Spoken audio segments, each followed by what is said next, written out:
আসসালামু আলাইকুম। পলাশবাসী দেখুন, এই যে শহীদুল ভাইয়ের মুরগি 5টা মারা গিয়েছে, 6টা মুরগি মারা গিয়েছে। তার শোকতে শহীদুল ভাই আত্মহত্যা হয়েছে।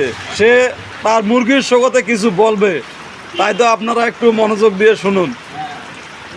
ভাই, আপনার যে মুরগি মারা গেছে, আপনি এর জন্য কার কাছে বিচার চাচ্ছেন আপনি বলুন। ডক্টর ইউনূসের কাছে কিছু সাহায্য চাচ্ছি। আপনার কীরকম সাহায্য দিলে আপনার ক্ষতিপূরণ হবে?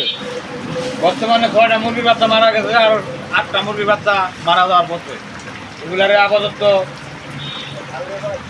ঢাকা মুরগি পাঠানো হোক 6টারে, আর কিছু টাকা পয়সা দিন লাগবে।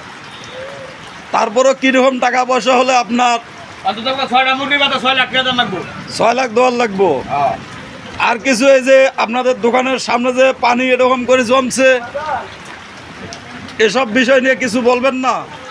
পানিতে তলায় গেছে, 6টা মুরগির বাচ্চা মরছে, মানুষের বাচ্চা তো কটা মরছে তা জানা নাই আমার। তাই তো একটু ভালো করে তথ্য নিয়ে বললে ভালো হতো। এই যে দেখুন, মার্কেটের সামনে শহীদুল ভাইয়ের কতগুলা পানি জমছে,